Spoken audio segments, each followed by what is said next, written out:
Karnataka digital ಚಾನೆಲ್ನ ಸಮಸ್ತ ವೀಕ್ಷಕರಿಗೆ ನಮಸ್ಕಾರ. ನಾನು ರಾಮು ಅರ್ಕೇರಿ.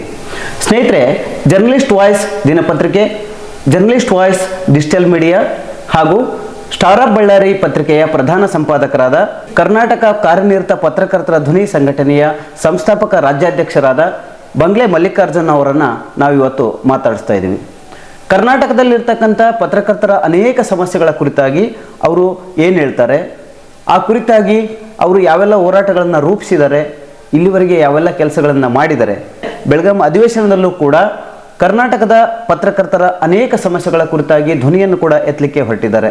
ಬನ್ನಿ, ಪತ್ರಕರ್ತರ ಕುರಿತಾಗಿ ಅವರು ಯಾವೆಲ್ಲ ಯೋಜನೆಗಳನ್ನು ರೂಪಿಸಿದ್ದಾರೆ, ಯಾವ ರೀತಿಯಾಗಿ ಪತ್ರಕರ್ತರಿಗೆ ಧ್ವನಿಯಾಗಲಿಕ್ಕೆ ಹೊರಟಿದ್ದಾರೆ, ಅದೆಲ್ಲದಕ್ಕಿಂತ ಹೆಚ್ಚಾಗಿ ಯಾವ ಸಮಸ್ಯೆಗಳ ಕುರಿತಾಗಿ ಬೆಳಕು ಚೆಲ್ಲಲಿಕ್ಕೆ ಹೊರಟಿದ್ದಾರೆ ಅಂತ ಅವ್ರನ್ನ ಮಾತಾಡಿಸ್ತಾ ಹೋಗೋಣ. ಸರ್, ಕಾರ್ಯಕ್ರಮಕ್ಕೆ ಸ್ವಾಗತ. ಪತ್ರಕರ್ತರ ಅನೇಕ ಸಮಸ್ಯೆಗಳ ಕುರಿತಾಗಿ ತಾವು ಒಂದು ರಾಜ್ಯದ, ಅದರಲ್ಲೂ ಕೂಡ ರಾಜ್ಯ ಸರ್ಕಾರದ ಗಮನವನ್ನು ಸೆಳೆಯಲಿಕ್ಕೆ ಹೊರಟಿದ್ದಾರೆ. ಸೊ ಯಾವೆಲ್ಲ ಸಮಸ್ಯೆಗಳನ್ನ ಇಟ್ಕೊಂಡು ಹೊರಟಿದ್ದಾರೆ ಮತ್ತು ಯಾವೆಲ್ಲ ಒಂದು ಪತ್ರಕರ್ತರ ಒಂದು ಬೇಡಿಕೆಗಳನ್ನು ಸರ್ಕಾರದ ಮುಂದೆ ಇಡ್ತಾ ಇದ್ದಾರೆ ಸರ್? ಬೆಳಗಾವಿ ಸುವರ್ಣಸೌಧದಲ್ಲಿ ನಮ್ಮ ಪತ್ರಕರ್ತರಿಗೆ ಏನಿದೆ, ನಮಗೆ ದಿನಾಂಕ 15 ಏನಿದೆ, ಇದೇ ತಿಂಗಳು 15ರಂದು ನಮಗೆ ಪೊಲೀಸ್ ಕಮಿಷನರ್ ಅವರು ಆದೇಶ ಕೊಟ್ಟಿದ್ದಾರೆ ಧರಣಿ ಮಾಡೋದಕ್ಕೆ. ಅವತ್ತಿನ ದಿನ ಇವತ್ತು ನಾನು ಕೇಳ್ತಾ ಇರೋದು ಇಷ್ಟೇ, ನಾಡಿನ ಪತ್ರಕರ್ತರ ಪರವಾಗಿ ಪತ್ರಕರ್ತರ ರಕ್ಷಣಾ ಕಾಯ್ದೆ ಜಾರಿ ಆಗಲೇಬೇಕು. ಜೊತೆಗೆ ಉಚಿತ ಬಸ್ ಪಾಸ್ ಏನಿದೆ, ಕೊಟ್ಟು ಕೊಡದ ರೀತಿಯಲ್ಲಿ ಇವತ್ತು ಸಿದ್ದರಾಮಯ್ಯ ಅವರು ಏನು ಇವತ್ತು ಗ್ರಾಮಾಂತರ ಪತ್ರಕರ್ತರಿಗೆ ಈಗಾಗಲೇ 30 ಲಕ್ಷ ಬಜೆಟ್ನಲ್ಲಿ ಮೀಸಲಿರಿಸಿ ಈಗಾಗಲೇ ಕೊಟ್ಟಿದ್ದಾರೆ. ಅದಕ್ಕೆ ಹಾಕಿರೋಂಥ ಕಠಿಣ ಮಾನದಂಡಗಳು ಏನಿದ್ದಾವೆ, ಮಾಧ್ಯಮ ಪಟ್ಟಿಯಲ್ಲಿ ಇರಬೇಕು, ಕಾಯಂ ನೀವು ಆಗಲಾರ್ದಂಥ ಕೆಲಸಗಳು. ಇವತ್ತು ಮಹಿಳೆಯರಿಗೆ ಮಂಗಳಮುಖಿಗೆ ಆಧಾರ್ ಕಾರ್ಡ್ ತೋರಿಸಿದ್ರೆ ಇವತ್ತು ರಾಜ್ಯ ಪೂರ್ತಿ ಓಡಾಡೋಕ್ಕೆ, ಕೇವಲ ನಾವು ಜಿಲ್ಲಾ ಮಟ್ಟದಲ್ಲಿ ಓಡಾಡೋದಕ್ಕೆ ಇಷ್ಟೆಲ್ಲ ಕಠಿಣವಾದಂಥ ಮಾನದಂಡಗಳ ಅವಶ್ಯಕತೆನಾ ಅಂತ ನಾನು ಸಿದ್ದರಾಮಯ್ಯ ಅವರಿಗೆ ಈ ಸಂದರ್ಭದಲ್ಲಿ ಕೇಳಿದ್ರ ಜೊತೆಗೆ ಇವತ್ತು ಕಾರ್ಮಿಕ ಕಾನೂನುಗಳು ಅನುಷ್ಠಾನ ಆಗಲೇಬೇಕು.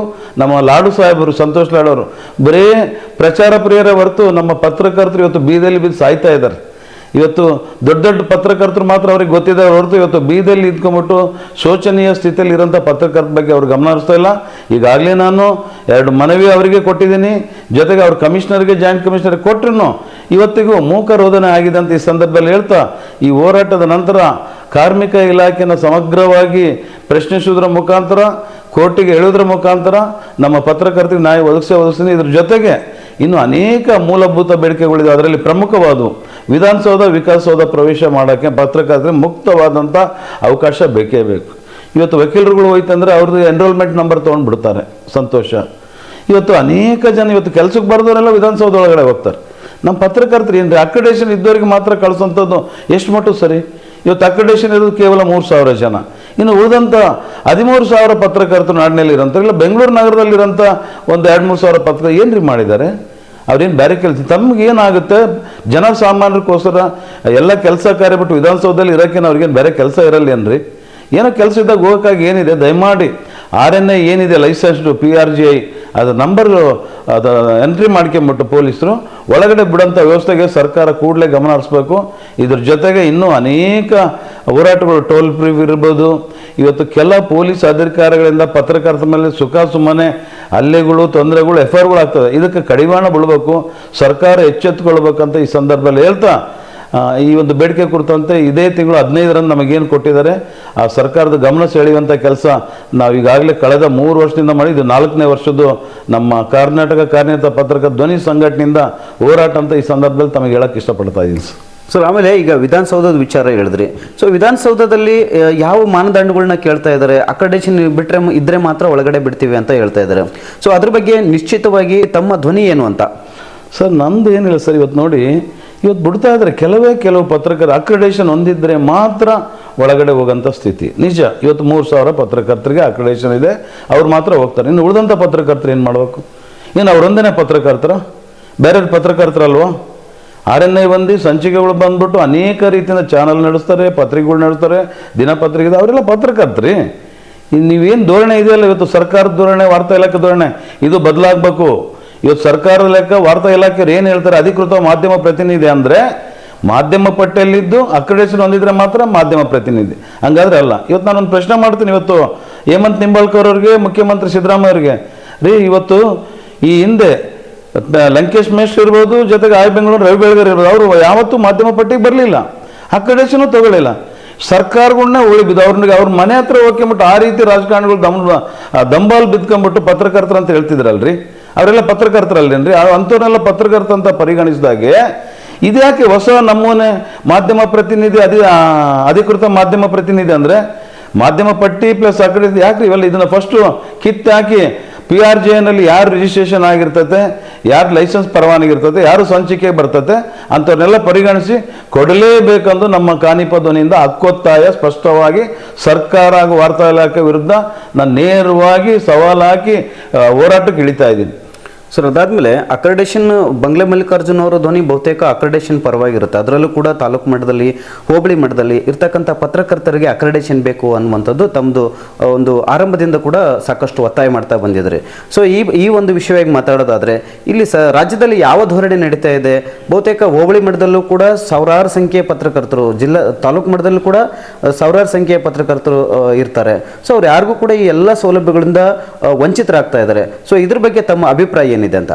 ನನ್ನ ಸ್ಪಷ್ಟ ಅಭಿಪ್ರಾಯ ನೋಡಿ, ಇವತ್ತು ಅಕ್ರಿಡೇಷನ್ ಅಂತಂತಂದರೆ ಒಂದು ಕನ್ನಡಪ್ರಭ, ವಿಜಯವಾಣಿ, ವಿಶ್ವವಾಣಿನ ಅನೇಕ ದಿನಪತ್ರಿಕೆ ಸಂಬಂಧಪಟ್ಟಂಗೆ ಜಿಲ್ಲೆಯಲ್ಲಿ ಒಬ್ಬರಿಗೆ ಆ ಸರ್ಕ್ಯುಲೇಷನ್ ಡಿಪೆಂಡ್ ಆದಮೇಲೆ ಅವರು ಏನು ಮಾಲೀಕರು ಕೊಟ್ಟಿರ್ತಾರೆ ಇಂಥವ್ರಿಗೆ ಕೊಡಿ ಅಂತ ಅಂಥವ್ರನ್ನ ಒಬ್ಬರನ್ನ ಜಿಲ್ಲೆಯಲ್ಲಿ ಗುರುತಿಸ್ತಾರೆ. ಈ ರೀತಿ ಒಂದೊಂದು ಪತ್ರಿಕೆಯಿಂದ ಒಬ್ಬೊಬ್ಬರಿಗೆ ಕೊಟ್ಟಂಥ ಇದಕ್ಕೆ ಅನೇಕ ದಿನಪತ್ರಿಕೆಗಳು ಇಲ್ಲ ಮಾಧ್ಯಮ ಪಟ್ಟಿಯಲ್ಲಿ ಇರೋಂಥ ಇದಕ್ಕೆ ಅಕ್ರಿಡೇಷನ್ಗೆ ಏನು ಅದಕ್ಕೆ ಆದಂಥ ಏನು ಕೆಲವು ಮಾನದಂಡ ಸರಿಗಿಲ್ಲವು ಆ ರೀತಿಯಾಗಿ ಕೊಟ್ಟಂಥ ಒಂದಿದೆ ಇಡೀ ರಾಜ್ಯಾದ್ಯಂತ. ಇವತ್ತು ನೋಡಿ, ಉದಾಹರಣೆಗೆ ಕನ್ನಡಪ್ರಭ ಒಬ್ಬ ರಿಪೋರ್ಟ್ರಿಗೆ ಬಳ್ಳಾರಿಗೆ ಅಕ್ರಿಡೇಷನ್ ಸಿಕ್ಕಿದೆ, ಅಲ್ಲಿ ಇರೋಂಥ ರೂರಲ್ ಜಿಲ್ಲಾ ವರದಿಗಾರಿಗೆ ಸಿಗಲ್ಲ, ಆಮೇಲೆ ಛಾಯಾಗ್ರಾಹಕನಿಗೂ ಸಿಗಲ್ಲ. ಅದ್ರ ಜೊತೆಗೆ ಬೇರೆ ತಾಲೂಕಲ್ಲಿ 8 ತಾಲೂಕಿನಲ್ಲಿ ಅದೇ ಕನ್ನಡಪ್ರಭದಲ್ಲಿ ಕೆಲಸ ನಿರ್ವಹಿಸ್ತಾ ಇದ್ರು ಅದೇ ಪತ್ರಿಕೆಗೆ ಸೇವೆ ಅಂತರಿಗೆ ಸಿಗಲ್ಲ. ಏನ್ರಿ ಇದು ತಾರತಮ್ಯ? ಒಬ್ಬರಿಗೆ ಕೊಟ್ಬಿಟ್ಟು ಉಳಿದವರಿಗೆಲ್ಲ ಹೊಟ್ಟೆ ತುಂಬುತ್ತೇನೆ. ಅವ್ರು ಪತ್ರಕರ್ತರಲ್ವಾ, ಅವರು ಸಾವಿನ ಹಂಗನ್ನು ತೊರೆದು ಇವತ್ತು ಪತ್ರಿಕೋದ್ಯಮ ಮಾಡ್ತಿಲ್ಲ, ಅನೇಕರನ್ನ ಎದುರಾಕೊಂಡು ಮಾಡ್ತಾ ಇದ್ದಾರಲ್ಲ. ಯಾಕೆ ಇವನಲ್ಲಿ ಇವತ್ತು ತಗೊಳ್ಳಿ, ಆಂಧ್ರ, ತೆಲಂಗಾಣ, ತಮಿಳುನಾಡು, ಕೇರಳ 20-25 ಸಾವಿರ ಪತ್ರಕರ್ತರಿಗೆ ಅಕ್ರಿಡೇಷನ್ ಕೊಟ್ಟಿದ್ದಾರೆ. ಏನು ಕೊಡೋಕೆ ಏನು ನಿಮ್ಮ ಗಂಟೆ ಏನು ಹೋಗ್ತೈತ್ರಿ? ಇವತ್ತು ಅಧಿಕೃತ ಲೈಸೆನ್ಸ್ ತಗೊಳ್ಳಿ, ಸಂಚಿಕೆಗಳು ನಿರಂತರವಾಗಿ ಬರ್ತಾವಂತ ತಗೊಳ್ಳಿ, ನಕಲಿ ಇರೋರಿಗೆ ಕೊಡಬಾಡ್ರಿ. ಇವತ್ತು ಸಾರ್ವಜನಿಕರ ದುಡ್ಡು, ನಾವು ಸಮಾಜ ಸೇವೆ ಸಲ್ಲಿಸ್ತಾ ಇದ್ದೀವಿ, ಸರ್ಕಾರ ಸಾರ್ವಜನಿಕರ ಮಧ್ಯೆ ಕೊಂಡಿಯಾಗಿ ಇವತ್ತು ಕಾರ್ಯನಿರ್ವಹಿಸ್ತಾ ಇದ್ದೀವಿ. ಅನ್ಯಾಯ ಅಕ್ರಮಗಳಿದ್ದು ಧ್ವನಿ ಎತ್ತಿ ಇವತ್ತು 4ನೇ ಸಿಂಹ ಯಾವ ರೀತಿ ನಾವು ಕಣ್ಣಿಗೆ ಕಾಣಲ್ಲ ಆ ರೀತಿ ತೆರೆಮರೆಯಾಗಿ ಇವತ್ತು ಪತ್ರಕರ್ತರು ಕೆಲಸ ಮಾಡ್ತಾ ಇದ್ವಿ. ಇವತ್ತು ರಾಜಕಾರಣಿಗಳು, ಅಧಿಕಾರಿಗಳು 4ನೇ ಅಂಗ ಬರೇ ನಮ್ಮನ್ನ ಒಬ್ಬಿಸ್ಬಿಟ್ಟು ಈ ಒಂದು ಸ್ಥಿತಿಗೆ ತಂದಿಟ್ಟಿದ್ದಾರೆ. ನೋವಾಗುತ್ತೆ ರೀ ನಿಮಗೆಲ್ಲ. 3 ಅಂಗಗಳಿಗೆ ಅಷ್ಟೆಲ್ಲ ನಿಮಗೆ ಸೌಲಭ್ಯ, ಸಂಬಳ ಎಲ್ಲ ರೀತಿ ಬೇಕು. ನಮ್ಮ ಪತ್ರಕರ್ತರು ಏನ್ರಿ ಪಾಪ ಮಾಡಿದ್ದಾರೆ? ಯಾವ್ದು ಇಲ್ದಾರಂತ ಈ ಒಂದು ಅಧೋಪತನದಾಗ ಇಟ್ಟಿದ್ರಲ್ಲ ಸರ್ಕಾರ. ದಯಮಾಡಿ ಇದನ್ನ ಬಿಟ್ಟು ಎಲ್ಲ ಪತ್ರಕರ್ತರಿಗೆ ಅಕ್ರಿಡೇಷನ್ ಸಿಗೋ ನಿಟ್ಟಿನಲ್ಲಿ ಸರ್ಕಾರ ಸ್ಪಷ್ಟ ನಿಲುವು ತಾಳಿ ಒಂದು ಹೆಜ್ಜೆ ಹಾಕ್ಬಿಟ್ಟು ಅವರಿಗೆ ನ್ಯಾಯ ಒದಗಿಸ್ಬೇಕಂದ್ಬಿಟ್ಟು ಈ ಸಂದರ್ಭದಲ್ಲಿ ಕೇಳ್ಕೊಳ್ತಾ ಇದ್ದೀನಿ. ಈಗ ಪತ್ರಿಕೆಗಳ ಮಾಲೀಕರು ಅದೇ ಮುಖ್ಯವಾಗಿ ಬರೋದಾದರೆ ಈ ಜಿಲ್ಲಾ ಕೇಂದ್ರದಲ್ಲಿ ಬಹುತೇಕ ಸೌಲಭ್ಯಗಳನ್ನ ಅವರೆಲ್ಲ ಪಡೆದಿರ್ತಾರೆ. ಸೊ ಮುಖ್ಯವಾಗಿ ಅವರನ್ನೂ ಒಳಗೊಂಡಂತೆ ಈ ತಾಲೂಕು ಮಟ್ಟದ, ಹೋಬಳಿ ಮಟ್ಟದ ಎಲ್ಲ ಪತ್ರಕರ್ತರ ಕುರಿತಾಗಿ ಈ ಪತ್ರಿಕೆಗಳ ಮಾಲೀಕರು ಜವಾಬ್ದಾರಿ ತಗೊಳ್ತಾ ಇದ್ದಾರೆ ಅಂತ ಅನಿಸುತ್ತಾ? ಜೊತೆಗೆ ನೀವು ಈ ಪತ್ರಕರ್ತರಿಗೆ ಆ ಮಾಲೀಕರು ಕೂಡ ಏನೆಲ್ಲ ಜವಾಬ್ದಾರಿಗಳನ್ನ ಮತ್ತು ಸೌಲಭ್ಯಗಳನ್ನ ಕೊಡ್ಬೋದು ಅಂತ ಡಿಮ್ಯಾಂಡ್ ಮಾಡ್ತಾರೆ? ಸರ್, ಪತ್ರಿಕೆ ಮಾಲೀಕರಿಗೆ ಸಂಬಂಧಪಟ್ಟಂಗೆ ನನ್ನ ಸ್ಪಷ್ಟ ನೋಡಿ ಏನಪ್ಪ ಅಂದರೆ, ನಾನು ಹೇಳಿದೆ ಎಲ್ಲ ಪತ್ರಕರ್ತರು ಇಲ್ಲ ಮಾಲೀಕರನ್ನ ಸಂಪಾದಕರನ್ನ ಹೇಳ್ತಾ ಇಲ್ಲ, ಮಾಧ್ಯಮ ಪಟ್ಟಿಯಲ್ಲಿ ಇರೋಂಥ ಸಂಪಾದಕರು ಮಾಲೀಕರುಗಳಿಗೆ ನಾನು ನೇರವಾಗಿ ಹೇಳಕ್ಕೆ ಇಷ್ಟಪಡ್ತೇನೆ. ನೀವು ಇಷ್ಟೆಲ್ಲ ಸರ್ಕಾರದಿಂದ, ಪ್ರೈವೇಟ್, ಹೊರಗಡೆಯಿಂದ ಲಕ್ಷಾಂತರ ಕೋಟ್ಯಾಂತರ ಇವತ್ತು ಜಾಹೀರಾತಿಗೆ ಸರ್ಕಾರ ವಹಿಸ್ತಾ ಇದೆ, ತಮಗೆಲ್ಲ ಕೊಡ್ತಾ ಇದ್ದಾರೆ. ಅದರಲ್ಲಿ ಕಿಂಚಿತ್ತು ಭಾಗ ಏನ್ರಿ ನಿಮ್ಮ ಕೈಲಾದಷ್ಟು ಪೇಸ್ಲಿಪ್ ಅಂತ ಅಷ್ಟು ದೊಡ್ಡ ಬೇಡ. ಇವತ್ತು ಮಜೀದಿಯ ವೇಜ್ ಬೋರ್ಡು 18,000 ಮಿನಿಮೈಸ್ ಪತ್ರಕರ್ತ ಕೊಡ್ಬೇಕಂದ್ರೆ ಅದು ಗಾಳಿಗೆ ತೂರಿಬಿಟ್ರು. ಬೇಡ, ಅದು ಬೇಡ. ಅಟ್ಲೀಸ್ಟ್ ಅವ್ರಿಗೊಂದು ಇನ್ಶೂರೆನ್ಸನ್ನು ಕೊಡ್ಬೇಕಲ್ರಿ, ಅದು ಕೊಡ್ತಾ ಇಲ್ಲ. ಕೆಲವು ಕಾರ್ಮಿಕ ಕಾನೂನುಗಳು ಅನುಷ್ಠಾನ ಆಗಬೇಕು. EF ಇರ್ಬೋದು, PF ಇರ್ಬೋದು, ವಾರದ ರಜೆ ಇರ್ಬೋದು, ಯಾವುದೂ ಇಲ್ಲ. ಆ ರೀತಿ ಹಗಲು ಇರಳು ಕಬ್ಬಿನ ಒಂದು ಜೆಲ್ಲನ್ನು ಯಾವ ರೀತಿ ಗಾಣದಲ್ಲಿ ಹಾಕಿ ತಿರುಗಿಬಿಟ್ಟು ಹಿಂಡಿ ಇಪ್ಪೆ ಮಾಡಿತಾರೋ ಆ ರೀತಿ ನಮ್ಮ ವರದಿಗಾರನ ದುಡ್ಸ್ಕೊಂತಿರಲ್ರಿ. ನಿಮಗೆ ಒಂದು ಮಾನವೀಯತೆ, ಮನುಷ್ಯತ್ವ ಬೇಡ? ಅವ್ರಿಗೊಂದು ಇನ್ಶೂರೆನ್ಸ್ ಕೊಟ್ಟರೆ ನಾಳೆ ಅವ್ರಿಗೆ ಅನಾಹುತ ಆಯ್ತು ಅಂದರೆ ಅವ್ರ ಕುಟುಂಬಕ್ಕೆ ಇದಾಯಿತು. ನೋಡಿ, ಮೊನ್ನೆ ನಮ್ಮ ಬಳ್ಳಾರಿಗೆ ಒಬ್ಬ ವರದಿಗಾರ ಸತ್ತು ಹೋದ. ಯಾರು ಈ ಜವಾಬ್ದಾರಿ? ಹೆಂಡತಿ ಮಕ್ಕಳು ಬೀದಿಯಲ್ಲಿ ಬಿದ್ದಾರೆ. ಯಾರು? ಆ ಸಂಸ್ಥೆಯವರು ಯಾರು ಮುಂದೆ ಬರಲಿಲ್ಲ, ಏನಿಲ್ಲ, ಕೈ ತೊಳ್ಕೊಂಡು ಹೋದ್ರು. ಯಾರು ಇವರಿಗೆಲ್ಲ ಜವಾಬ್ದಾರಿ? ಇವತ್ತು ಲಾಡು ಸಾಹೇಬ್ರಿಗೆ ನಾನು ನೇರವಾಗಿ ಹೇಳ್ತೀನಿ, ದೊಡ್ಡ ಮಟ್ಟದಾಗಿ ಏನು ಇವತ್ತು ಭಾಷಣ ಬಿಗಿತಾರಲ್ಲ ಸಂತೋಷ್ ಲಾಡೋರೆ, ಇವತ್ತು ಆಲ್ರೆಡಿ ನಿಮಗೂ ನಾನು 2 ಮನವಿ ಕೊಟ್ಟಿದ್ದೀನಿ. ನಿಮ್ಮ ಕಮಿಷನರ್ಗೆ, ಜಾಯಿಂಟ್ ಕಮಿಷನರ್ಗೆ, ಅಸಿಸ್ಟೆಂಟ್ ಕಮಿಷನರ್ಗಳಿಗೆಲ್ಲ ಲೆಟ್ರ್ ಕೊಟ್ಕೊಂಡ್ಬಿಟ್ಟು ಮಜೀದಿಯ ವೇಸ್ಟ್ ಬೋರ್ಡ್ ಜೊತೆಗೆ ಕಾರ್ಮಿಕ ಕಾನೂನುಗಳು ಇವತ್ತು ನಮ್ಮ ಮಾಧ್ಯಮ ಉದ್ಯಮವಾಗಿ ಬೆಳೆದಿದೆ. ಆ ಉದ್ಯಮದಲ್ಲಿ ನಮ್ಮ ವರದಿಗಾರರು, ಅನೇಕ ಟೆಕ್ನಿಷಿಯನ್ನರು ಕಾರ್ಮಿಕರಾಗಿ ದುಡಿತಾ ಇದ್ದಾರೆ. ಕಾರ್ಮಿಕ ಕಾನೂನುಗಳು ನಿರ್ಭಯವಾಗಿ ಮಾಡ್ರಿ. ಯಾರ್ಯಾರಿಗೋ ಹೋಗಿ ನೀವು ಚಾಟಿ ಬೀಸಿ ಕಾರ್ಮಿಕ ಕಾನೂನು ಅನುಷ್ಠಾನ ಮಾಡ್ತೀರಿ ನಿಮ್ಮ ಅಧಿಕಾರಿಗಳು. ನೀವು ಸಂತೋಷ್ ಲಾಡರೆ, ನಿಮಗೊಂದು ರಿಕ್ವೆಸ್ಟ್, ನಿಮಗೆ ಧೈರ್ಯ ದಮ್ಮಿದ್ರೆ ಇವತ್ತು ನಮ್ಮ ಮಾಧ್ಯಮದಲ್ಲಿರೋಂಥ ಉದ್ಯಮದಾರರು ಏನಿದಾರಲ್ಲ, ಅನುಷ್ಠಾನ ಮಾಡ್ರಿ ಕಾರ್ಮಿಕ ಇಲಾಖೆ ನಿಮ್ಮ ಕಾನೂನುಗಳನ್ನ. ನಮ್ಮ ವರದಿಗಾರರು ಏನು ಬೀದಲ್ಲಿ ಬಿದ್ದಿದ್ದಾರಲ್ಲ, ಅವ್ರಿಗೇನಿದೆ ಮಿನಿಮೈಸ್ ಪೇ ಸ್ಲಿಪ್ಪು, ಇನ್ಸೂರೆನ್ಸು, ಕೆಲವೇನು ಸವಲತ್ತುಗಳೇನಿದೆ ಕೊಡಿಸಿ ಕೃತಾರ್ಥರಾಗ್ರಿ. ಬರೀ ಭಾಷಣಕ್ಕೆ ಸೀಮಿತ ಆಗಬಾರ್ದು ಸಂತೋಷ್ ಲಾಡರ್ ಅಂತ ಈ ಮುಖಾಂತರ ಹೇಳೋ ಜೊತೆಗೆ ನನ್ನ ಈ ಹೋರಾಟ 15ನೇ ತಾರೀಕು ಮುಗಿದ ನಂತರ ನೆಕ್ಸ್ಟ್ ಮುಂದಿನ ಹೋರಾಟ ಜೊತೆಯಾಗಿ ನಿಮ್ಮ ಇಲಾಖೆ ಪ್ಲಸ್ ನಿಮ್ಮನ್ನು ತಗೊಂಡು ಇಡೀ ರಾಜ್ಯಕ್ಕೆ ನೀವೇನು ನಿಮ್ಮ ಸಂಸ್ಥೆ ಏನು ಅಂತ ವಿತ್ ಲಿಖಿತಗಳ ಮೂಲಕ ಇಡೀ ರಾಜ್ಯದ ಗಮನ ಸೆಳೆದ್ಬಿಟ್ಟು ಕಾನೂನು ಮೆಟ್ಲು ಏರ್ತೀನಿ ಅಂದ್ಬಿಟ್ಟು ಸಂತೋಷ್ ಲಾಡ್ ಅವ್ರಿಗೆ ಇದು ನಿಮ್ಮ ಚಾನಲ್ ಮುಖಾಂತರ ಮನವಿ ಮಾಡಕ್ಕೆ ನಾನು ಇಷ್ಟಪಡ್ತಾ ಇದ್ದೀನಿ. ಸರ್, ಈಗ ಮುಖ್ಯಮಂತ್ರಿ ಸಿದ್ದರಾಮಯ್ಯನವ್ರನ್ನ ನೀವು ಯಾವತ್ತಾದರೂ ಭೇಟಿಯಾಗಿದ್ದೀರಾ ಅಥವಾ ರಾಜ್ಯದ ಅಷ್ಟೂ ಪತ್ರಕರ್ತರ ಪರವಾಗಿ ಏನಾದರೂ ಧ್ವನಿಯನ್ನು ಎತ್ತಿದ್ದೀರಾ ಅಂತ? ಸರ್, ಕಳೆದ 1.5 ವರ್ಷದ ಹಿಂದೆ ಬೆಂಗಳೂರಿನ ಫ್ರೀಡಂ ಪಾರ್ಕ್ನಲ್ಲಿ ನಮ್ಮ ಕಾನಿಪ ಧ್ವನಿ ಪದಾಧಿಕಾರಿಗಳು ಆ ಕಾರ್ಯಕ್ಕೆ ದೊಡ್ಡ ಮಟ್ಟದ ಬೃಹತ್ ಹೋರಾಟ ನಡೆಸಿದಂಥ ಸಂದರ್ಭಕ್ಕೆ ಸಿದ್ದರಾಮಯ್ಯವರು ಮನಗಂಡು 9 ಪತ್ರಕರ್ತರ ಸಂಘಟನೆಯವ್ರನ್ನ ಮಾತುಕತೆಗೆ ಕರೆದ್ರು ತಮ್ಮ ಕೃಷ್ಣ ಕಾರ್ಯಾಲಯದಲ್ಲಿ. ಅವತ್ತು ನಾವೆಲ್ಲರೂ ಕುಂತಾಗೆ ಭಾಳಷ್ಟು ನಮ್ಮ ಪತ್ರಿಕೆಯ ಸಂಘಟನೆಯ ಅಧ್ಯಕ್ಷಗಳು ತಮ್ಮ ಜಾಹೀರಾತು ನೀತಿ, ಕಡಿಮೆ ಅಮೌಂಟ್ ಇದೆ, ಹೆಚ್ಚಿನ ಈ ರೀತಿ ಕೇಳಿದರೆ ಹೊರತು ನಮ್ಮ ಕಾನಿಪ ಧ್ವನಿಯಿಂದ ಸ್ಪಷ್ಟವಾಗಿ ವರದಿಗಾರರ ಪರ ಪತ್ರಕರ್ತರ ಧ್ವನಿ ಎತ್ತಿಬಿಟ್ಟು ನೇರವಾಗಿ ಸಿದ್ದರಾಮಯ್ಯ ಗಮನಕ್ಕೆ ನಾನು ತಂದಿದ್ದೀನಿ ಅಲ್ಲಿ ಆ ಮೀಟಿಂಗಲ್ಲಿ. ಸರ್, ಇವತ್ತು ಪತ್ರಕರ್ತರ ಶೋಷಣೆ ಇದೆ, ರೋಡಲ್ಲಿದ್ದಾರೆ, ಅವ್ರಿಗೆ ಯಾವುದೇ ಪೇ ಸ್ಲಿಪ್ ಸಿಗ್ತಿಲ್ಲ, ವಂಚನೆಗೊಳಗಾಗ್ತಾ ಇದ್ದಾರೆ, ಕಾರ್ಮಿಕ ಕಾನೂನುಗಳು ಅನುಷ್ಠಾನ ಆಗಬೇಕು, ನಿಮ್ಮ ವಾರ್ತಾ ಇಲಾಖೆನ ತಾರತಮ್ಯ ಮಾಡಿ ಭಾಳಷ್ಟು ಜನಕ್ಕೆ ಅಕ್ರೆಡಿಟೇಷನ್ ಸಿಗ್ತಾ ಇಲ್ಲ, ಬೇರೆ ಬೇರೆ ರೀತಿಯಿಂದ ಇವತ್ತು ಲ್ಯಾಪ್ಟಾಪ್ ಇರ್ಬೋದು, ಕ್ಯಾಮ್ರಾಗಳಿರ್ಬೋದು, ಕೊಟ್ಟವರಿಗೆ ಕೊಟ್ಟು ಪ್ರತಿ ವರ್ಷ ಏನು 2,500-3 ಸಾವಿರ ಅಕ್ರೆಡಿಟ್ ಹೋಲ್ಡರ್ ಅವರಿಗೆ ಕೊಡ್ತಾನೆ ಇದ್ದಾರೆ ಹೊರತು ಬೇರೆಗೆ ಆ ಸವಲತ್ತು ಸಿಗ್ತಾ ಇಲ್ಲ ಅಂತ ಅವ್ರ ಗಮನಕ್ಕೆ ತಂದಾಗಿಲ್ಲ. ಅದನ್ನು ಪರಿಗಣಿಸ್ಬಿಟ್ಟು ನಾನು ಅಧಿಕಾರಿಗಳು ಹೇಳ್ತೀನಿ, ಅದನ್ನು ಬದಲಾವಣೆ ಮಾಡೋಕ್ಕೆ ಅದಕ್ಕೇನಿದೆ ಜಾಹೀರಾತು ನೀತಿನಲ್ಲಿ ಅವನ್ನೆಲ್ಲ ತೊಗೊಂಡ್ಬಿಟ್ಟು ಎಲ್ಲ ಸರಿಪಡಿಸೋಕೆ ಹೇಳ್ತೀನಿ ಅಂತ ಹೇಳಿದಂಥ ಉದಾಹರಣೆ ನನ್ನ ಮುಂದೆ ಇದೆ ಅಂತ ಈ ಸಂದರ್ಭದಲ್ಲಿ ಹೇಳೋದ್ರ ಜೊತೆಗೆ ಸಿದ್ದರಾಮಯ್ಯರು ಹೇಳ್ತಾನೆ ಹೋಗ್ತದಾರೆ ಹೊರತು ಆ ಪಾಪ ಅವ್ರೂ ಅಧಿಕಾರಿಗಳು ಏನು ರೆಡಿ ಮಾಡಿರ್ತಾರೆ ಒಂದು ಡ್ರಾಫ್ಟ್, ಅದಕ್ಕೆ ಸೈನ್ ಹಾಕೋದು ಬಿಟ್ಟರೆ ನಿಜವಾಗೂ ಕಾಳಜಿ ಚಿಂತನೆ ಪತ್ರಕರ್ತರ ಬಗ್ಗೆ ಅವರಿಗೆ ಪ್ರಚಾರ ಬೇಕು, ಪತ್ರಕರ್ತರಿಂದ ಹೆಚ್ಚಿನ ರೀತಿ ತಮಗೆ ಬೇಕು. ಇವತ್ತು ನಾನು ಹೇಳೋದಿಷ್ಟೇ, ಸಿದ್ದರಾಮಯ್ಯವರು ಒಂದು ಒಳ್ಳೆ ಕೆಲಸ ಮಾಡಿದ್ದೀರಾ, ಅನೇಕ ಗ್ಯಾರಂಟಿ ಅಂದರೆ ಆ ವಿಚಾರದಾಗ ಸಂತೋಷ ಇದೆ. ಇವತ್ತು 56,000 ಕೋಟಿ 5 ಗ್ಯಾರಂಟಿಗೆ ತಂದಿರೋ ಅದೇನು ಸಣ್ಣ ಮಾತಲ್ಲ, ಸಂತೋಷ. ಇವತ್ತು ಕೇವಲ ಪರ್ಸೆಂಟೇಜ್ ನಮ್ಮ ಪತ್ರಕರ್ತರಿಗೆ ಕೊಡೋಕೆ ನಿಮ್ಮ ಕೈಲಿ ಆಗ್ತಿಲ್ಲ ಅಂದರೆ ನಾವೇನು ನಿಮ್ಮ ಮನೆಯದೇನಾದರೂ ಆಸ್ತಿ ಕೇಳ್ತಾ ಇದೀವ, ಇಲ್ಲ ನೀವು ದುಡಿದೇನಾದರೂ ಕೊಡೋ ಅಂತ ಹೇಳ್ತಿದ್ವು ನಾವು ನೀವು ಏನು ಮಾಡ್ತಾ ಇದ್ದೀರಾ ಸಾರ್ವಜನಿಕ ತಲುಪಿಸುವಂಥ ಕೆಲಸ, ಅನ್ಯಾಯ ಅಕ್ರಮಗಳಿಂದ ಜನತೆಯ ಧ್ವನಿಯಾಗಿ ಇವತ್ತು ನಾವು ಪತ್ರಕರ್ತರು ಏನಿದ್ದೀವೋ ಆ ನಿಟ್ಟಿನಲ್ಲಿ ತಾವು ಆಲೋಚನೆ ಮಾಡಿ 16 ಬಜೆಟ್ ಮಾಡಿಸಿದಿರಿ, ಸಾಮಾಜಿಕ ಅಧಿಕಾರ ಅಂತ ಬಿರುದು ತಗೊಂಡಿದ್ದೀರಿ, ಅನೇಕ ಭಾಗ್ಯಗಳ ಸರದಾರ ಎದಕ್ಕೆ ಬಂತು ಉಪಯೋಗ?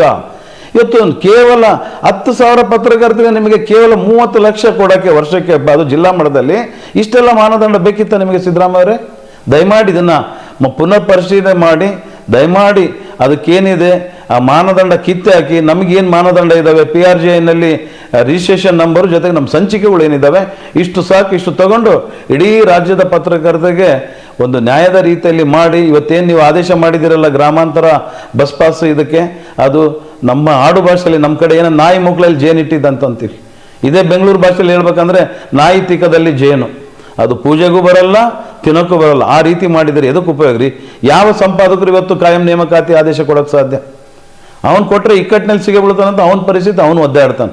ನೀ ಕೊಡೆ ನಾ ಬಿಡೆ ಅಂತ ಸುಮ್ಮನೆ ದೊಡ್ಡ ಮಟ್ಟದಾಗ ಹೇಳಿ ಆ ದುಡ್ಡನ್ನ ಹಂಗೇ ನೀವು ಇಟ್ಕೊಂಡ್ಬಿಟ್ಟು ಅದನ್ನು ತೋರಿಸಿ ಐತೆ ಅಂತ ಹೇಳ್ಕೊಂಡು ಯಾವ್ದಕ್ಕೆ ಬಂತು ಈ ಸುಖ?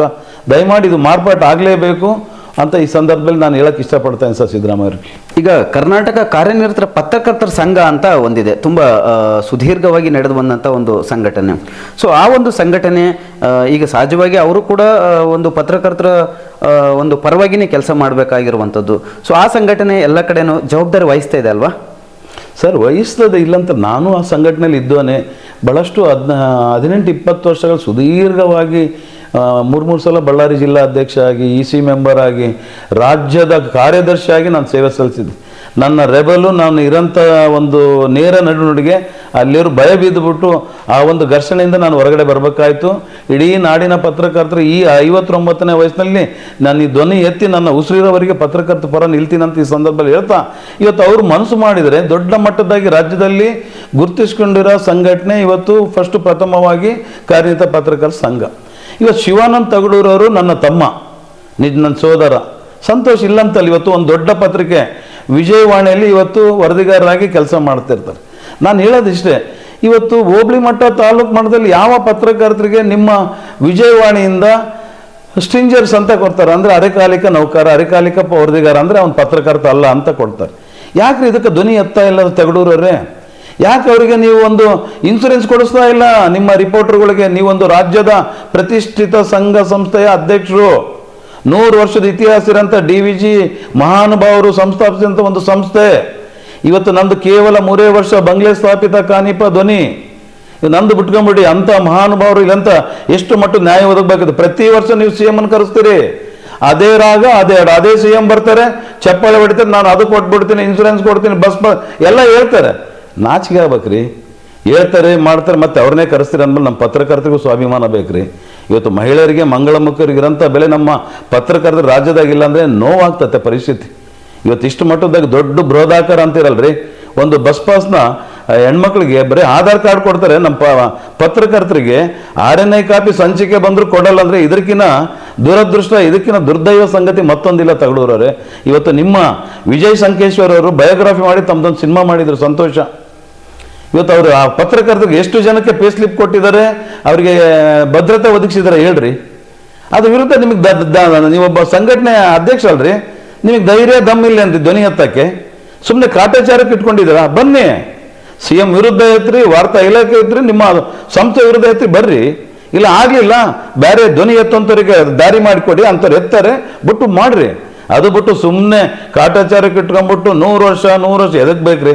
3 ವರ್ಷ ಬದುಕು, ಹುಲಿ ಥರ ಬದುಕ್ಬಿಟ್ಟು ಏನೈತೆ ನಾವು ಜನಕ್ಕೆ ಒಂದು ಮೆಸೇಜ್ ಕೊಟ್ಟು ಹೋಗೋಂಥದ್ದು ಕಲೀರಿ. ನಾವು ಎಷ್ಟು ವರ್ಷ ಇರ್ತೀವೋ ನಮಗೆ ಗೊತ್ತಿಲ್ಲ. ಈ ಒಂದು ಇದನ್ನು ತಿಳ್ಕೊಂಬಿಟ್ಟು ನಾವು ಹೋಗಲೇಬೇಕಂತ ಹೇಳೋದ್ರ ಜೊತೆಗೆ ಈ ಸಂದರ್ಭದಲ್ಲಿ ಒಂದು ನನಗೆ ಮಾತು ಹೇಳಕ್ಕೆ ಇಷ್ಟಪಡ್ತೀನಿ. ಎಷ್ಟಿದ್ದರೇನು ಇಲ್ಲಿದ್ದರೇನು, ದೇವರು ಹಾಜರಾತಿ ಹಾಕಿದ ಮೇಲೆ ಎಲ್ಲವನ್ನೂ ಬಿಟ್ಟು ಎಲ್ಲರನ್ನೂ ಬಿಟ್ಟು ಹೋಗಲೇಬೇಕು. ಅದಕ್ಕೂ ನೀನು ಹೊರತಲ್ಲ, ನಾನು ಹೊರತಲ್ಲ. ಮುನಿಸೇಕೆ ಮನವೇ, 4 ದಿನದ ಈ ಬದುಕೆಂಬ ಸಂತೆಯಲ್ಲಿ ಎಂಬ ಈ ಒಂದು ಅರ್ಥ ನೀನು ಅರ್ಥ ಮಾಡ್ಕೊಂಡ್ರೆ ನಿಜವಾಗಿ ಇನ್ನಾದರೂ ಒಂದು ಆತ್ಮ ವಿಮರ್ಶನೆ ಮಾಡ್ಕೊಂಡ್ಬಿಟ್ಟು ಎಲ್ಲರೂ ಕೈ ಜೋಡಿಸಿ ಇಡೀ ನೊಂದಂಥ ಪತ್ರಕರ್ತರು ಇವತ್ತೇನು ಬೀದಿಯಲ್ಲಿ ಬಿದ್ದಿದ್ದಾರೆ ಅವರಿಗೆಲ್ಲ ಆಸರೆ ಆಗೋಣ, ಧ್ವನಿ ಆಗೋಣ, ಅವ್ರಿಗೆ ಶಕ್ತಿ ತುಂಬೋಣ ಅಂತ ಈ ಸಂದರ್ಭದಲ್ಲಿ ನಾನು ಇವತ್ತೇನು ನನ್ನ ತಮ್ಮ ಏನಿದ್ದಾರೆ ಶಿವಾನಂದ ತಗಡೂರು ಕಾರ್ಯನಿರತ ಪತ್ರಕರ್ತರ ಸಂಘ, ನನ್ನ ಸಹೋದರ, ಅವರಿಗೆ ಇದ್ರ ಮುಖಾಂತರ ಮನವಿ ಮಾಡಕ್ಕೆ ನಾನು ಇಷ್ಟಪಡ್ತೀನಿ. ಈಗ ಕರ್ನಾಟಕ ಕಾರ್ಯನಿರತ ಪತ್ರಕರ್ತರ ಸಂಘಕ್ಕೆ ತಮ್ಮದು ಒಂದಿಷ್ಟು ಸಲಹೆಗಳನ್ನ ಕೊಟ್ರಿ. ಸೊ ಕರ್ನಾಟಕ ಕಾರ್ಯನಿರತ ಪತ್ರಕರ್ತರ ಧ್ವನಿ, ಸೊ ಇದರಲ್ಲಿ ತಾವು ಸಂಸ್ಥಾಪಕ ರಾಜ್ಯಾಧ್ಯಕ್ಷರು, ಅದ್ರ ಜೊತೆಗೆ ಸುಮಾರು 3,000 ಸದಸ್ಯರನ್ನು ಕೂಡ ಒಳಗೊಂಡಿದ್ರಿ ಅಂತ ಹೇಳ್ತಾ ಇದ್ರಿ. ಸೊ ಈ ಒಂದು 3 ವರ್ಷದಲ್ಲಿ ತಾವೇನು ಕೆಲಸ ಮಾಡಿದ್ರಿ ಪತ್ರಕರ್ತರ ಪರವಾಗಿ? ಸರ್, ನಾನು ಎಲ್ಲ ಮಾಡಿನಂತ ಹೇಳ್ತಿಲ್ಲ ನೋಡಿ.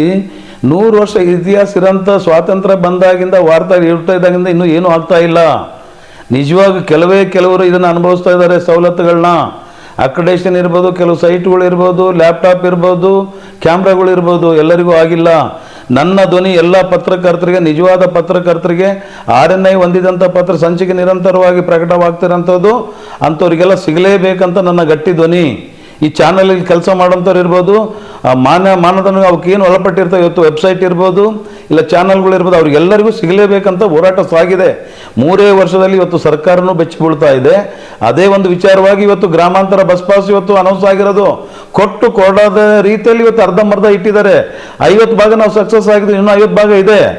ಇನ್ನು ದೊಡ್ಡ ಮಟ್ಟದಾಗಿ ಇವಾಗ ಮುಂದಿನ ದಿನ ಇನ್ನೂ ನಾ ಏನು ಮಾಡಿಲ್ಲ, ಮುಂದೆ ಭಾಳಷ್ಟು ಮಾಡೋದಿದೆ ಅಂತ ಹೇಳ್ತಾ ಇವತ್ತು ಈಗ ಆಲ್ರೆಡಿ ಸುಪ್ರೀಂ ಕೋರ್ಟ್ನ 2 ವಕೀಲರು ನಮಗೆ ತನು ಮನ ಧನದಿಂದ ನಮ್ಮಿಂದ ನಿಂತ್ಕೊಂಡಿದ್ದಾರೆ. ಜೊತೆಗೆ ನಮ್ಮ ಹೈಕೋರ್ಟ್ ಜಡ್ಜ್ ಹಳ್ಳಿ ನಾಗರಾಜ್ ಅವರು ನಮಗೆ ಬೆಂಬಲವಾಗಿ ನಿಂತಿದ್ದಾರೆ. ನಮ್ಮ ಸುಪ್ರೀಂ ಕೋರ್ಟ್ ನಿವೃತ್ತ ನ್ಯಾಯಾಧೀಶ ಸಂತೋಷ್ ಹೆಗಡೆಯವರು ನಮ್ಮಿಂದ ಇದ್ದಾರೆ. ಅವರೆಲ್ಲರ ಸಲಹೆ ಈಗ ಆಲ್ರೆಡಿ ಒಂದು ಡ್ರಾಫ್ಟ್ ರಾಜ್ಯ ಸರ್ಕಾರಕ್ಕೆ, ಕೇಂದ್ರ ಸರ್ಕಾರಕ್ಕೆ ರೆಡಿ ಆಗ್ತದೆ. ಈ ಹೋರಾಟದ ನಂತರ ಏನು ಡಿಸೆಂಬರ್ 15 ನಂತರ 2 ಸರ್ಕಾರಗಳಿಗೆ ನೋಟಿಸ್ ಸರ್ವ್ ಆಗುತ್ತೆ ವಕೀಲರುಗಳ ಕಡೆಯಿಂದ. ಅವರಿಂದ ಏನು ಉತ್ತರ ಬರ್ತದಂತ ನೋಡಿದ ತಕ್ಷಣ, ನೋಡಿದ ತರುವಾಯ ರಾಜ್ಯ ಸರ್ಕಾರ ಹಾಗೂ ಕೇಂದ್ರ ಸರ್ಕಾರದ ವಿರುದ್ಧ ಹೈಕೋರ್ಟ್ ಹಾಗೂ ಸುಪ್ರೀಂ ಕೋರ್ಟಲ್ಲಿ ರಿಟ್ ಪಿಟಿಷನ್ ಫೈಲ್ ಮಾಡೋದ್ರ ಮುಖಾಂತರ ಅಕ್ರೆಡಿಟೇಷನ್ ಇರ್ಬೋದು, ಪತ್ರಕರ್ತರ ರಕ್ಷಣಾ ಕಾಯ್ದೆ ನಮ್ಮ ಕರ್ನಾಟಕದಿಂದ ಧ್ವನಿ ಎತ್ತಿ ಇಡೀ ರಾಷ್ಟ್ರದ ಪತ್ರಕರ್ತರಿಗೆ ನ್ಯಾಯ ಒದಗಿಸೋರಿಗೆ ನಮ್ಮ ಕರ್ನಾಟಕದ ಪತ್ರಕರ್ತರು ಕಾನಿಪ ಧ್ವನಿ, ನಮ್ಮ ಜರ್ನಲಿಸ್ಟ್ ವಾಯ್ಸ್ ಇನ್ನು ವಿಶ್ರಾಂತಿ ಪಡೆಯಲ್ಲ, ಅಲ್ಲಿವರೆಗೆ ನಿರಂತರ ಹೋರಾಟ ಸಾಗ್ತಿರ್ತಂತ ಈ ಸಂದರ್ಭದಲ್ಲಿ ಹೇಳಕ್ಕೆ ನಾನು ಇಷ್ಟಪಡ್ತೀನಿ. ಈಗ ಪತ್ರಕರ್ತರು ಕೂಡ ಕಾರ್ಮಿಕ ಇಲಾಖೆ ನಿಯಮಗಳಡಿ ಕೆಲಸ ಮಾಡ್ತಿರುವಂಥದ್ದು. ಅದರ ಜೊತೆಗೆ ಕಾರ್ಮಿಕ ಸಚಿವ ಸಂತೋಷ್ ಲಾಡ್ ಅವರು ಸಾಕಷ್ಟು ಸೌಲಭ್ಯಗಳನ್ನ ಕೊಡಲಿಕ್ಕೆ ಅಥವಾ ಇವರನ್ನು ಒಂದಿಷ್ಟು ಸೌಲಭ್ಯಗಳ ಅಡಿಯಲ್ಲಿ ತರಲಿಕ್ಕೆ ಒಂದು ಅವಕಾಶಗಳಿದೆ. ಸಂತೋಷ್ ಲಾಡ್ ಅವ್ರನ್ನ ತಾವು ಯಾವಾಗಾದರೂ ಭೇಟಿಯಾಗಿದ್ದೀರಾ ಅಥವಾ ನಮ್ಮ ಒಂದು ಪತ್ರಕರ್ತರ ಪರವಾಗಿ ಯಾವತ್ತಾದರೂ ಧ್ವನಿ ಎತ್ತಿದ್ರ ಅವ್ರ ಮುಂದೆ ಅಂತ? ಸರ್, 3ನೇ ರಾಜ್ಯ ಸಮ್ಮೇಳನಕ್ಕೆ ಅವ್ರ ಹೆಸರು ಹಾಕ್ಬಿಟ್ಟು ಅವರು PS ಅವರಿಗೆ ಮಾತಾಡ್ಬಿಟ್ಟು ಇನ್ವಿಟೇಷನ್ ಆಗಲೇ ಬರ್ತಾರಂತೆ. ಖುದ್ದಾಗಿ ನಾನು ಇನ್ವಿಟೇಷನ್ ತೊಗೊಂಡು ವಸಂತ ನಗರದಲ್ಲಿರೋಂಥ ಅವ್ರ ಮನೆಗೆ ನಾನೇ ಹೋಗಿದ್ದೆ. ಕೆಲವು ಕಲ್ಗಟ್ಟಿಗೆ ಅವ್ರ ಕಾನ್ಸ್ಟಿಟ್ಯೂನ್ಸ್ನಾಗಿರೋಂಥ ಕೆಲವು ಅವರ ವರ್ಕರ್ನ ಕರ್ಕೊಂಬಿಟ್ಟು ಅವ್ರ ಮನೆಗೆ ಹೋದಂಥ ಸಂದರ್ಭದಲ್ಲಿ ಮನವಿ ಕೊಟ್ಟು ಇನ್ವಿಟೇಷನ್ ಕೊಟ್ಟೆ. ದಯಮಾಡಿ ಈ ಕಾರ್ಯಕ್ರಮಕ್ಕೆ ಒಂದು ಪತ್ರಕರ್ತರ ಸ್ಥಿತಿ ಕಷ್ಟ ಇದೆ ಸರ್, ನಿಮ್ಮ ಕಾರ್ಮಿಕ ಇಲಾಖೆಗೆ ಈ ಥರ ಆಗಬೇಕು, ದಯಮಾಡಿ ಮಜೀದಿಯ ಓಸ್ಬೋರ್ಡ್ ಇರ್ಬೋದು, ಕಾರ್ಮಿಕ ಅನುಷ್ಠಾನಗಳ ಬಗ್ಗೆ ತಾವು ಮಾತಾಡಿ ನಮ್ಮ ಪತ್ರಕರ್ತರಿಗೆ ಒಂದು ಧೈರ್ಯ ಕೊಡಿ ಅಂತ ಹೇಳಿದಾಗೆ, ಇಲ್ಲ ಬಂಗ್ಳೂರೇ ನನ್ನ ಕಾಲು ಒಂದು ಸ್ವಲ್ಪ ನೋವಾಗಿದೆ, ಹಂಗಿದೆ ಹಿಂಗಿದೆ, ಮತ್ತೊಂದು ನೀವು ಅರ್ಜಿ ಕೊಡ್ರಿ, ನಮ್ಮ ಆಫೀಸ್ ನಾನು ಪರಿಶೀಲನೆ ಮಾಡ್ತಾ ಅಂತ ಹೇಳಿದಾಗ ನನಗೆ ನೋವಾಗಿ ಅವ್ರಿಗೆ ನೇರವಾಗಿ ನಾನು ಚಾಟಿ ಬೀಸಿದ್ದೀನಿ. ಅಲ್ಲ ರೀ, ಎಷ್ಟು ಸಲ ನಿಮಗೆ ಅರ್ಜಿ ಕೊಡ್ಬೇಕು? ನಾನು ಈಗಾಗಲೇ 2 ಸಲ ಅರ್ಜಿ ಕೊಟ್ಟಿದ್ದೀನಿ. ನಿಮ್ಮ ಹೆಸರು ಮೇಲೆ ನಾನು ಅರ್ಜಿ ಕೊಟ್ಟಿದ್ದೀನಿ ನಿಮ್ಮ ಆಫೀಸಲ್ಲಿ. ಆಮೇಲೆ ನಿಮ್ಮ ಆಯುಕ್ತರಿಗೆ, ಕಮಿಷನರಿಗೂ ನಾನು ಲೆಟ್ರ್ ಕೊಟ್ಟಿದ್ದೀನಿ, ಜಾಯಿಂಟ್ ಕಮಿಷನರ್ಗೂ ಕೊಟ್ಟಿದ್ದೀನಿ. ಇಷ್ಟೆಲ್ಲ ಕೊಟ್ಟರು ಗಾಳಿಗೆ ಹೋಗ್ಕೊಂಬಿಟ್ಟು ಈ ಥರ ಅವ್ರ ಮೇಲೆ ಇವ್ರ ಮೇಲೆ ಹೇಳ್ತಾ ಹೋದರೆ ಇವತ್ತು ನೀವು ಜಂಬ ಕೊಚ್ಚಿದ ಉತ್ತರ ಕುಮಾರ್ ಥರ ಆಗಬೇಡ್ರಿ ದಯಮಾಡಿ. ಮಾಧ್ಯಮದವ್ರು ಏನು ದೊಡ್ಡ ಮಟ್ಟದಾಗ ಉದ್ಯಮದವ್ರು ಇರ್ಬೋದು, ಅವ್ರ ಬಗ್ಗೆ ಏನು ಭಯ ಬೇಡ. ಇವತ್ತು ಪತ್ರಕರ್ತರು ರೋಡಲ್ಲಿದ್ದಾರೆ, ಅವರಿಗೂ ಧೈರ್ಯವಾಗಿ ಒಂದು ಕಾನೂನು ನೆರವು ಜೊತೆಗೆ ಅವ್ರಿಗೆ ಸವಲತ್ತು ಏನಿದೆ, ಕಾರ್ಮಿಕ ಕಾನೂನುಗಳ ಅಡಿಯಲ್ಲಿ ಇವತ್ತು ಮಾಧ್ಯಮ ದೊಡ್ಡ ಮಟ್ಟದ ಉದ್ಯಮ ಆಗಿ ಬೆಳೆದಿದೆ. ಒಂದೊಂದು ಇವತ್ತು ಜಿಲ್ಲಾ ಪತ್ರಿಕೆಗಳು, ಪ್ರಾದೇಶಿಕ ಪತ್ರಿಕೆಗಳು, ರಾಜ್ಯ ಪತ್ರಿಕೆಗಳು 20-20ರಿಂದ ಸ್ಟಾರ್ಟ್ ಆಗಿ 100, 200, 300, 500 ಜನವರೆಗೆ ಕಾರ್ಮಿಕರಾಗಿ ನಮ್ಮ ವರದಿಗಾರರು, ಟೆಕ್ನಿಷಿಯನ್ಗಳು ಕೆಲಸ ಮಾಡ್ತಾರೆ. ಕಾರ್ಮಿಕ ಕಾನೂನು ಅನುಷ್ಠಾನ ತರ್ರಿ. ಏನು ಭಯನಾ ಪತ್ರಕರ್ತರು, ಸಂಪಾದಕರು ಅಂದ್ರೆ ನಿಮಗೆ? ಏನು ಅವ್ರನ್ನ ಮುಟ್ಟಿದ್ರೆ ಏನಾದರೂ ನಿಮ್ಮನ್ನ ಭ್ರಷ್ಟಾಚಾರಗಳು, ನಿಮ್ಮ ಉಳುಗಳನ್ನೆಲ್ಲ ತೆಗಿತಾರಂತ ಏನು ಭಯನಾ? ಇದಕ್ಕೆ ಭಯ ಬೀಳಕ್ಕೆ ಹೋಗ್ಬೇಡಿ. ಧೈರ್ಯವಾಗಿ ತೊಂದ್ರೆ ಇವತ್ತಿಲ್ಲ ಅಂದ್ರೆ ನೀವು ತರದೇ ಇದ್ರು ಕಾನೂನು ಅಡಿಯಲ್ಲಿ ಏನು ತರಬೇಕು ನಿಮ್ಮ ಇಲಾಖೆಗೆ ಎಲ್ಲ ರೀತಿಯಿಂದ ಸನ್ನದ್ಧರಾಗಿದ್ದೀವಿ ನಾವು. ನಮ್ಮ ಕಾನಿಪದನಿಂದ ಮುಂದಿನ ನಿಮ್ಮ ಎಲ್ಲ ಅಸಿಸ್ಟೆಂಟ್ ಕಮಿಷನರ್ಗಳಿಗೆ ಏನಿದೆ ಇದಕ್ಕೆ ಲೆಟರ್ ಕಳಿಸ್ಬಿಟ್ಟು ಅಲ್ಲಿಂದ ನಾವು ಕ್ಲಾರಿಫಿಕೇಶನ್ ತೊಗೊಂಡು ನಿಮ್ಮನ್ನು ಈ ಒಂದು ವಿಚಾರದಲ್ಲಿ ಕಾನೂನು ಮುಖಾಂತರ ಅಲ್ಲಿ ಮಾತಾಡ್ಸೋಕ್ಕೂ ನಾನು ಇಷ್ಟಪಡ್ತೀನಿ. ಅಲ್ಲಿ ಹೋಗೋಕ್ಕೆ ನಾವು ಮುಂಚಿತವಾಗಿ ನಿಮ್ಮ ಹತ್ರ ಮತ್ತೊಂದು ಸಲ ಖುದ್ದಾಗಿ ಬಂದು ಮನವಿ ಸಲ್ಲಿಸಿ ನಿಮಗೆ ಕೊಟ್ಟಿರೋಂಥ ಅರ್ಜಿಗಳನ್ನು ತೋರಿಸ್ಬಿಟ್ಟು ಅದ್ರ ಜೊತೆಗೆ ಮತ್ತೊಂದು ಬೇಕಂದ್ರೆ ಮತ್ತೊಂದು ನಿಮಗೆ ಕೊಟ್ಟು ನಮ್ಮ ತಾಳ್ಮೆ ನೀವು ಪರೀಕ್ಷೆ ಮಾಡ್ತಾ ಇದ್ರೆ ಮತ್ತೊಂದು ಕೊಟ್ಕೊಂಡ್ಬಿಟ್ಟು ಮತ್ತೊಂದು ಸ್ವಲ್ಪ ಕಾಲಾವಕಾಶ ಕೊಟ್ಟು ನಿಮಗೆ ಒದಗಿಸ್ತೀನಿ ಅಂತ ಈ ಸಂದರ್ಭದಲ್ಲಿ ನಾನು ಹೇಳಕ್ಕೆ ಇಷ್ಟಪಡ್ತಾ ಇದ್ದೀನಿ. ಸಂತೋಷ್ ಲಾಡ್ ಅವರೇ, ಬಹುತೇಕ ಕಾನೂನು ಹೋರಾಟಗಳ ಬಗ್ಗೆ ಮಾತಾಡ್ತಾ ಇದ್ರಿ. ಈಗ ಕರ್ನಾಟಕ ಕಾರ್ಯನಿರತ ಪತ್ರಕರ್ತರ ಧ್ವನಿಯ ಒಂದು ಸಂಸ್ಥಾಪಕ ರಾಜ್ಯಾಧ್ಯಕ್ಷರು ತಾವು. ಸೊ ಈ ಕಾನೂನು ಹೋರಾಟಗಳಲ್ಲಿ ಬಹುತೇಕ ತಾವು ಅವಾಗಲೇ ಹೇಳಿದ್ರಿ ನ್ಯಾಯಾಧೀಶರುಗಳು, ನಿವೃತ್ತ ನ್ಯಾಯಾಧೀಶರುಗಳು, ಅದರಲ್ಲೂ ಕೂಡ ನಿವೃತ್ತ ಲೋಕಾಯುಕ್ತರಾಗಿರ್ತಕ್ಕಂಥ ಸಂತೋಷ್ ಹೆಗ್ಡೆ ಅವರು ಬಹುತೇಕ ನಿಮ್ಮ ಕಾರ್ಯಕ್ರಮಗಳಲ್ಲಿ ಕಾಣಿಸ್ಕೊಳ್ತಾ ಇರ್ತಾರೆ, ಭಾಗಿಯಾಗ್ತಿರ್ತಾರೆ. ಸೊ ಏನು ಅವ್ರದ್ದು ತಮ್ಮದು ವಿಶ್ವಾಸ ಅಂತ? ಇವತ್ತು ನೋಡಿ ಸರ್, ನಾನು ಹಳ್ಳಿ ಮಟ್ಟದಿಂದ ಬಳ್ಳಾರಿ ಜಿಲ್ಲೆ ಸಿರುಗುಪ್ಪದಿಂದ ಕೇವಲ ಈಗ ಒಂದು 4 ವರ್ಷದ ಹಿಂದೆ ನಾನು ಬೆಂಗಳೂರಿಗೆ ಹೋದಂಥ ಸಂದರ್ಭದಾಗೆ ಒಂದು ದೊಡ್ಡ ಮಟ್ಟದ ಸಂಘಟನೆ ಹುಟ್ಟಾಕಿ ನ್ಯಾಯ ಕೊಡಬೇಕನ್ನೋ ನಿಟ್ಟಿನಲ್ಲಿ ಒಂದು ರಾಜ್ಯ ಸಮ್ಮೇಳನ ಮಾಡಬೇಕಂದು ಸಂತೋಷ್ ಹೆಗ್ಡೆ ಕಲಿಸ್ಬೇಕಂತ ತುಂಬ ಮನಸ್ಸಿಂದ ಅವ್ರ ಹತ್ರ ಹೋಗಿ ಅಪ್ಪಣೆ ಪಡೆದು ಡೇಟನ್ನು ಫಿಕ್ಸ್ ಆಯಿತು.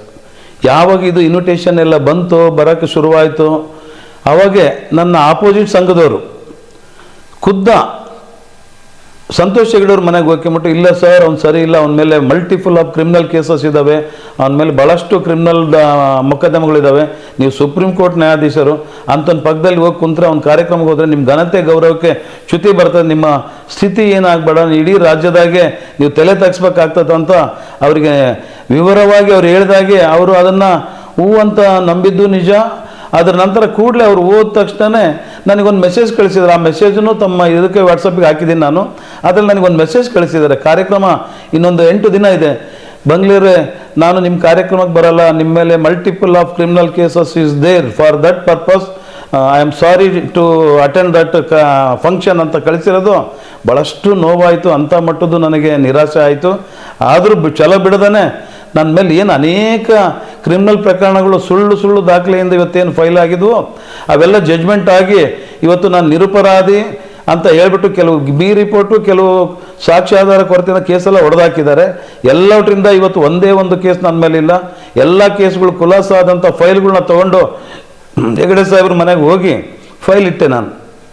ಅವನ್ನೆಲ್ಲ ನೋಡಿ ನಿಜವಾಗ್ಲೂ ಬೇಸರ ಆಗಿ ಒಂದೇ ಮಾತು ನನಗೆ ಹೇಳಿ, ಐ ಆಮ್ ವಿತ್ ಯು ಬಂಗ್ಳೂರೇ ಅಂತ ಹೇಳಿದ್ರು. ಅವತ್ತಿನಿಂದ ಅಂದಿನಿಂದ ನಾನು ಎಲ್ಲೇ ಕರೀಲಿ ಸಣ್ಣ ಮಗುವಿನ ಥರ, ಹಗಲು ಯಾವುದೋ ರಾತ್ರಿ ಯಾವುದೋ ಗೊತ್ತಿಲ್ಲ.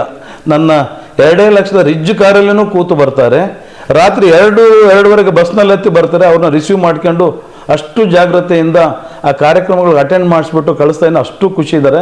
ಇವತ್ತು ಅವ್ರಿಗೆ 87 ವರ್ಷ, ನಮ್ಮ ದೇಶದ ಲೆಜೆಂಡ್ ವ್ಯಕ್ತಿ. ಅಂಥ ವ್ಯಕ್ತಿ ನನಗೆ ಸಿಕ್ಕಿರೋದು 7 ಜನ್ಮದ ಪುಣ್ಯ ಅಂತ ನಾನು ಈ ಸಂದರ್ಭದಲ್ಲಿ ಭಾವಿಸ್ತಾ ಇದ್ದೀನಿ ಸರ್.